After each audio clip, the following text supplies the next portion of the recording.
Hello, everyone, and welcome to a brand new episode of Set Lusting Bruce, your podcast all about Bruce Springsteen, his music, and mostly his fans. I am your host, Jesse Jackson. We are getting off the Bruce train today, but we are talking to one of my favorite guests. Tina was with me, gosh, over a year ago, I'm sure, right? I And it yeah, yes. and she reached out to me and said that she had something new to discuss. And so I can't wait to visit. Welcome back to the show, Tina. Thank you so much. Yeah. So for those of you who maybe didn't hear the first episode, tell us a little bit about yourself. I am a composer out of a classical tradition, so I do have something in common with Bruce Springsteen. But I write for orchestras and ensembles, for choirs, for a lot of string quartets, a lot of string music. And we spoke last about 2 years ago when I had just released my memoir, Let Your Heart Be Broken. Yes. The memoir is, of course, you can get it on Amazon and read it yourself, but it is coming out now as an audiobook. And I'm very excited. I did read it myself. And I think what's very unique about this project is that I incorporated some of the recordings of my music in the book, particularly at times when I was talking about a certain piece that I was composing. So I have a piece called Fire on the Mountain. And as I'm talking about it, then you can actually hear about 30, 40 seconds of this piece and really get a relationship between my description of my composing it and the actual music. And at the end of those chapters, there's also another 40 seconds of the same piece so you can hear more of it. So I think this might be the first audiobook that includes music composed by the author. Yeah, it's a multimedia, right? That you're telling the story of your life, both in prose and in musical Mhm. clues, correct? Yes, yes. And specifically, because my book is broken into chapters, one of the chapters is about the first, like the odd chapters are always about my life as a child and growing up. And the even chapters are a journal that I was keeping when I was in my 30s. So it's about 10 years of journals. But in those, not only am I processing some of the trauma that I had experienced as a child, but I'm also writing music many times about what's going on in my life. And it's at those moments that there will be inserts of my music. You know, a few years ago, VH1, more than a few years ago, did those storytelling episodes where you would have an artist, and Bruce was in one, where he would tell stories and then do the song and kind of talk about the background, what he was feeling, what he was thinking when he wrote the songs. Then he would perform it, and then every once in a while he'd stop in the middle and go, and right here, this is what I'm trying to do.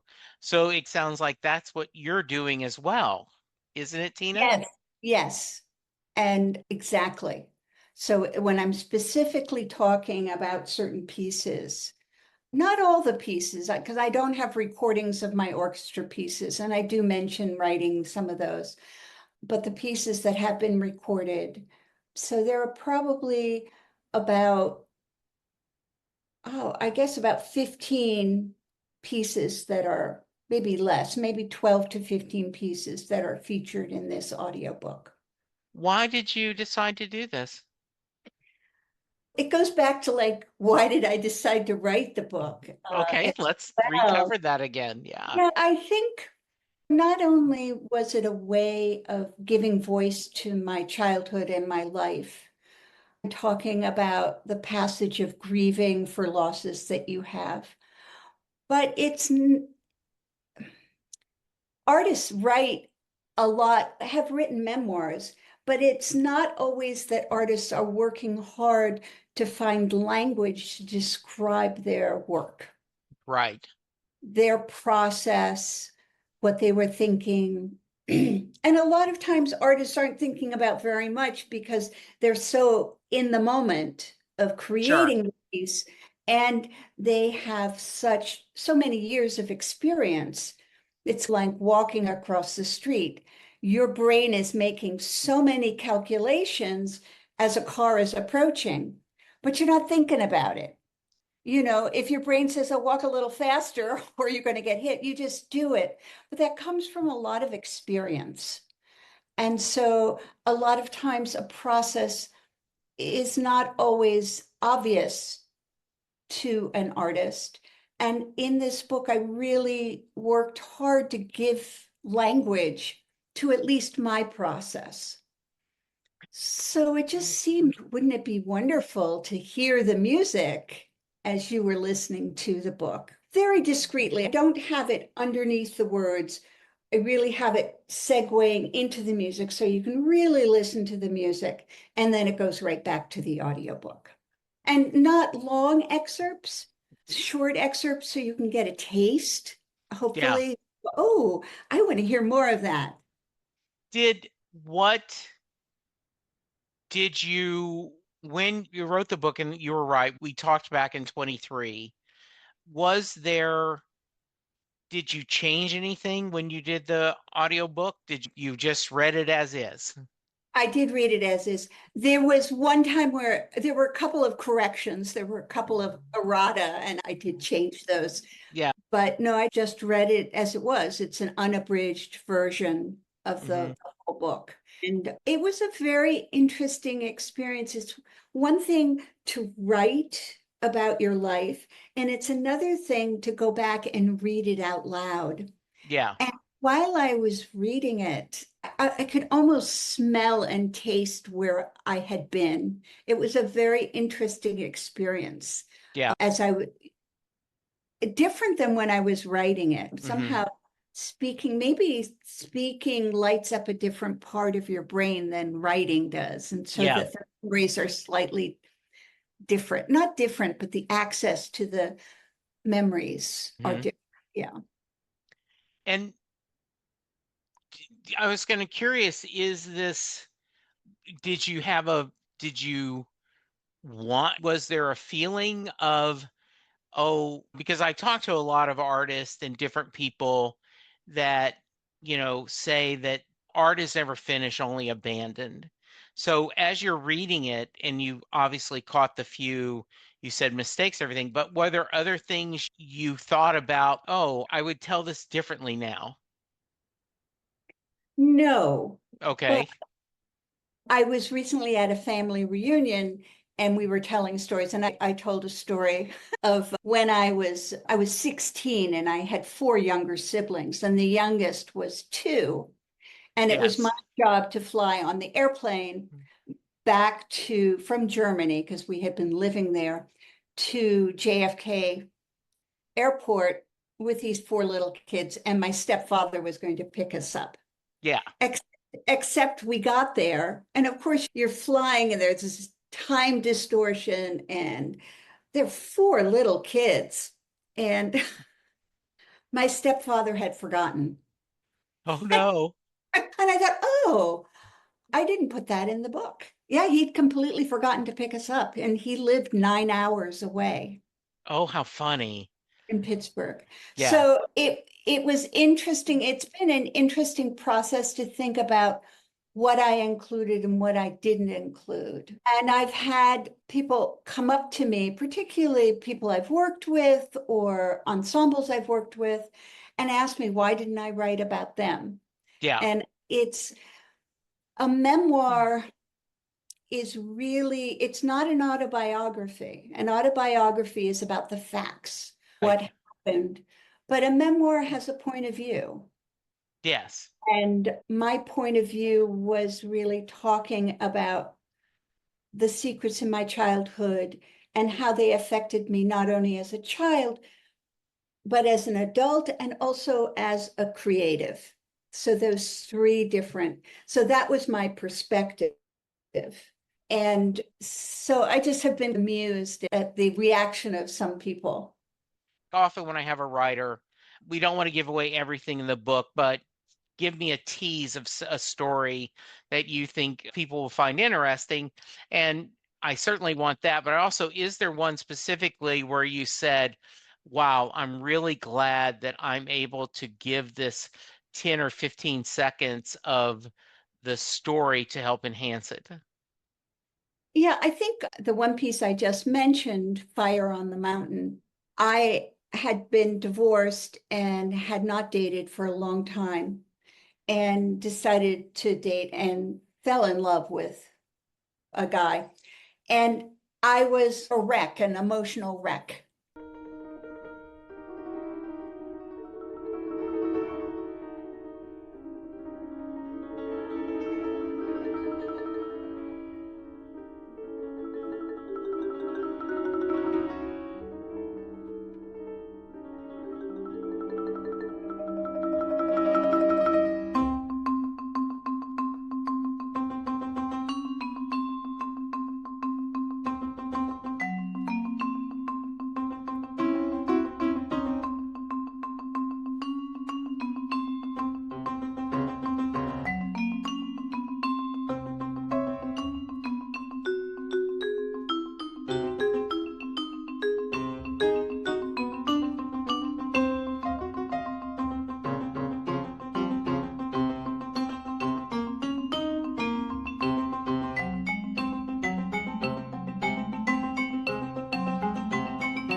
And I talk about how this love and also being out as a single woman for the first time in a long time, and how love affected me, uh, Okay.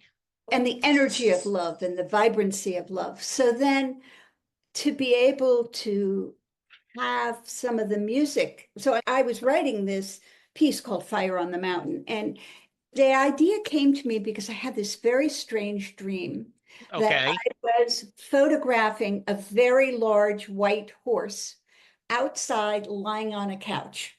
Okay. And I was trying to get the horse in the viewfinder, and I, I just couldn't, I was too close. So I Okay.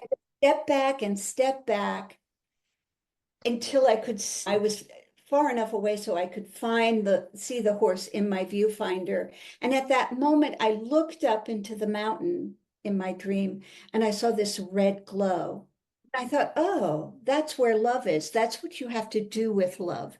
You can't be right in its face because you can't get any perspective.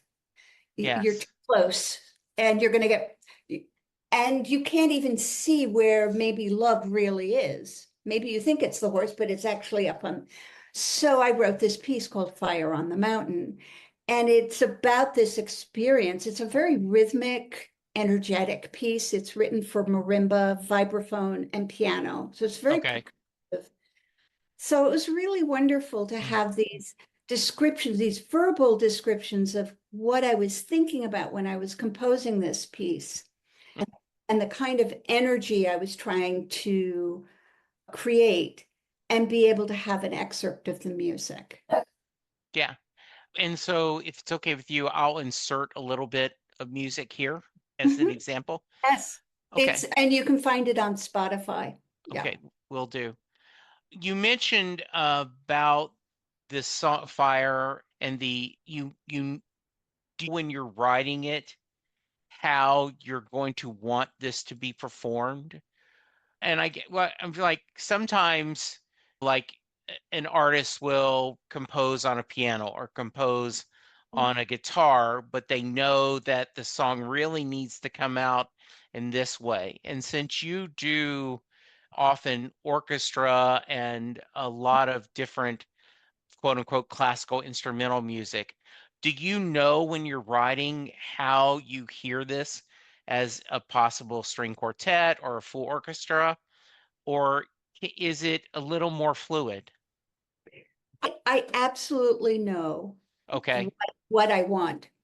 However, music is one of those art forms, unlike a novel or a piece of art in a museum, or even it's not complete until it's performed. Right. And those performers adding to it is part of the process. Yes. Yes, I do know what it sounds like, and it's always a collaboration. Okay. It's always a give and take. There's always, I have to make adjustments. I'm not very good at tempos. I can always play it and sing it the right tempo, but when I translate it into a number, it gets so my tempo markings are always off. Always. It's like such an embarrassment. Oh, that's way too fast. They go, that's the tempo you mark. I said, and then I'll sing it and they'll go, oh yeah, that's a different tempo. But how they invest themselves. I'm someone who's made a beautiful outfit, but it's nothing until it's on the person. And when it's on the person, you have to make it fit perfectly. So I think for me, that's part of my process is to make sure that I leave it. The idea of an outfit is appropriate. You want it to be a little bit too big because if it's too small, then you're really in trouble. You Yeah. don't have any room to make it bigger, but you can always take it in. You tailor it. And so I do a lot of tailoring. Sometimes we'll discuss if there's a big change in volume and it becoming really more and more intense, how to get there. Sometimes Hmm. you can have a long crescendo of sound, but if it's too long, you can't really get any louder. So sometimes you have to drop it back down and then increase. So there's a lot of fine tuning. I really feel as a composer, that's my job is to collaborate, is to have flexibility. Although I know what I want, it's I'm very clear. I have had occasions where the ensemble wanted to change like the last two notes. And I said, okay, tell me what you think would be better. And they had five different examples and nobody liked any of them. And finally they said, maybe we should perform it the first time the way you wrote it. And I said, oh, that's a great idea. Yeah. And after the performance, they said, yeah, your notes were right. I'm I love this story. One of my favorite stories someone was telling about Aaron Sorkin is very picky about his scripts and how there is no ad-libbing on Mhm. a TV show or a film he's written. And there was, I think it was in West Wing, there was a mistake, and in the script, there were two words, like the. And they called him and said, "Can you double check?" And he goes, "Yes, that's a mistake. You should get rid of one." And they were like, "Which one do you want us to get rid of?" That's really funny. I love that idea of you sitting there going, making music is not a solitary thing. Music is, there certainly are people who love to sit there and play the guitar or play the piano just for their own amusement, but mostly it is for people to hear.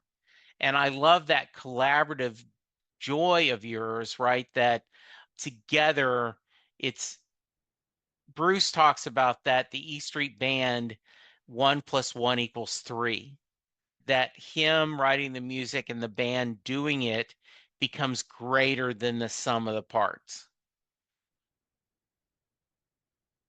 And I like that experience with you sharing that and being open to your collaborators, right?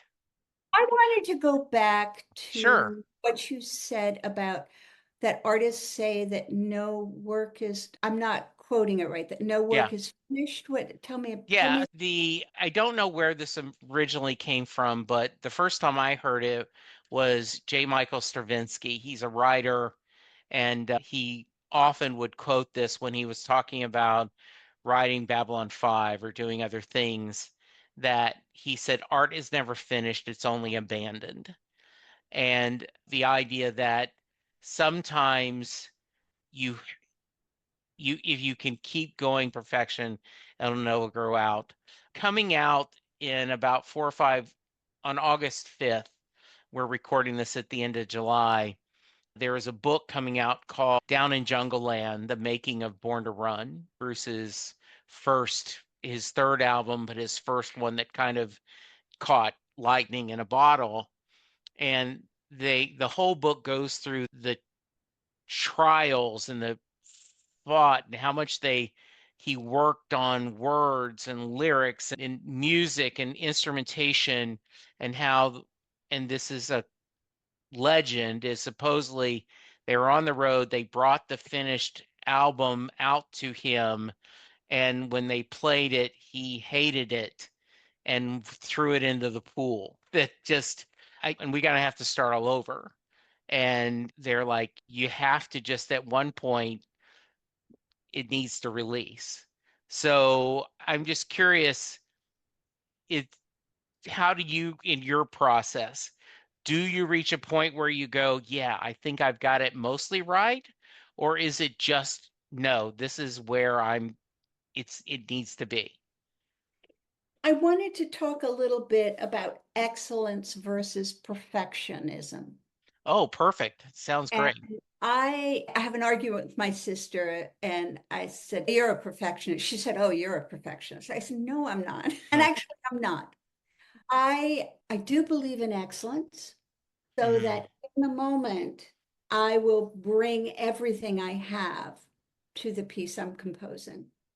This is particularly true when I'm finishing the score and I'm creating it for other people to perform. I want it to look, I want the dynamics in a certain place. That is really, nothing is really sloppy. I make a lot of mistakes, but mhm, it's not sloppy. I think excellence is important. It sounds like what the story you were telling, that he threw it out. He was really working on excellence. Perfectionism is that inability to allow the work to have flaws. We mm, all have flaws. So it's almost like perfectionism is saying it goes against the gods. They mm. don't want humans to be perfect. They're perfect. Right. They don't want us to emulate them. When I'm composing, I would say that if there's a problem in the score that I'm working on, I will fix it. I will work to fix it Okay. and, and take whatever time it's needed. Sometimes some people say, "How long did it take you?" It took maybe 4 months to write a 15-minute piece, and I was writing 8 hours a day. I don't know. I have Yeah. no idea. It does, the time that I'm putting into it is irrelevant. It's that I am satisfied with the work. Now, there are pieces that I've written that I look at them and I go, oh, that just didn't work. I am not, sometimes I've never been able to salvage those pieces and I haven't been really interested. I don't know. You're just like, okay, that didn't go well. And then okay, but I'm here and I'm writing a new piece now. Okay. So the pieces that don't work, there are not many of them. I have gone back and I'm not someone who does a lot of revision years later of a piece, Yeah. but I have back and edited my pieces, which is a different process. I'm not Hmm. writing new material. I'm just realizing that it was leggy or maybe a little bit repetitive or it could have been tightened. I've done some of that. But rewriting pieces, I'm just not that interested. And also, I'm no longer the same person as I was if a piece is 5 years old. I'm not that person anymore. Yeah. And so I'm not that particularly interested in going back and rewriting the piece. Sometimes get really excited about reorchestrating it. So if I have a string quartet and I want to make it for string orchestra, or if I want to have it for full orchestra, or maybe I want to change this group in France, they're a clarinet quartet, and they want to play some of my string quartets. So I was looking at what I would propose for them. And that seems really exciting, like an exciting project.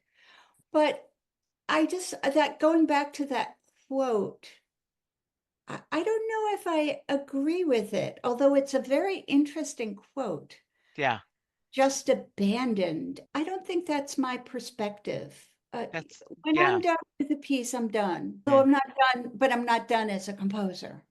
I think that's Uh, lovely that because that piece of music was you're sharing part of your heart and who you were at that time. And so even if you wanted to try to recreate it, you're not that person anymore, as you said. So what you can do is tell a new story and a new theme, but you wouldn't want to go back to that old one. yes, exactly. Yeah. Yeah. I know that one of my favorite Bruce Springsteen songs is a song called Better Days. And the premise of the song is that too many people sit around waiting for their life to begin while it's all just slipping away, is the lyrics. And I remember what's odd, Tina, the things that stick with you. And I was in high school. I think I was a junior, and my English teacher, Miss Duhan, was saying that she goes, I don't understand people wanting to go back. She goes, I truly loved college, but I would never want to go back to those days. I'm enjoying my life now. And she told the story that people like, oh, I can't wait to get to college. Oh, I can't wait to graduate. Oh, I can't wait till I get my first job. I can't wait till I have my kids. I can't wait till my kids are out of the house. Then what are you going to, I can't wait till I die. And that stuck with me. And then when I heard the Bruce song, it hit me. And these are better days. And to travel, to savor the experience of what you're having now. And even if it's hard times, just understand that life is the journey and that's what it's all about. Yeah. Right, exactly. Yeah. Yeah. Talk about where is the audiobook going to be available? It's released on August 12th. You can pre-order it now on Amazon. And Okay. I'm sure then I don't have any of the audiobook subscriptions, but I'm sure you can order it on whatever Okay. subscription that you'd like. Okay. I think it's a really exciting project. I'm very excited about it. And I'm just finished a draft of my next book. Oh, okay. Tell me a little bit about that. I won't tell you much. Okay. We'll have to Just have another teases. conversation. And I would love that anytime. So it is when Let Your Heart Be Broken. It ends, I think it ends around 1998, just before 2000. Okay. And this next book picks up in 2010. Okay. So about 10, 12, 14 years, well, about 15 years later. And I had just been married and divorced. So I'd had a second 12-year marriage. And my new book starts as I leave that marriage. Okay. And I start to get back to a more full-fledged career. And so the book is about what happens to the creative spirit after 60. How does that work? And it's about aging and about, I don't know, living my best life. I've just been extremely happy and contented in the last 10 or 12 years. And I wanted to write another book about how an artist considers aging and slowing down. For instance, in my music, I was writing a lot of pieces about my connection to the outer world. So Yes. A Delight of Angels, Celestial Turnings. I was really looking at how do I relate to the larger world. And I think now I'm coming home to myself. So I'm not that interested in the big picture. I'm more interested in the smaller picture. I'm writing pieces like I have a new CD out called Barefoot, walking around barefoot. One of the pieces is called Hum. I love the way people sometimes walk around and are humming to themselves all the Mm-hmm. time. So they're more smaller, they're more introspective pieces, less about the outside world. So that's what this book is about, this Uh, next book. that sounds amazing. Let Your Heart Be Broken, Life and Music from a Classical Composer, Tina Davidson. The book is available now, both in paperback, hardback, Kindle, but the audiobook will be out on August 12th, and it sounds like it will be quite a journey. Yes. And Yeah. so I thank you so much for joining me again. And yes, I want you to come back in the next time you're promoting the new book and the music. So if someone wants to find out more about you and hear some of your music, what's the best way to reach out to you? You can search my name, Tina Davidson, on the internet. I have a website, tinadavidson.com. I am on all the streamings, Spotify, Apple Music. I'm on all of them. Just look up my name and the Hmm. albums will come up. The new Yes. album called Barefoot is up, as well as a lot of the older CDs and albums are up. Okay. I'm pretty easy to find. Very nice. Any final thoughts before I get you out of here? Just a real pleasure to talk to you again. Thank you so much. Tina, I always love visiting with you, and I look forward to checking out the book.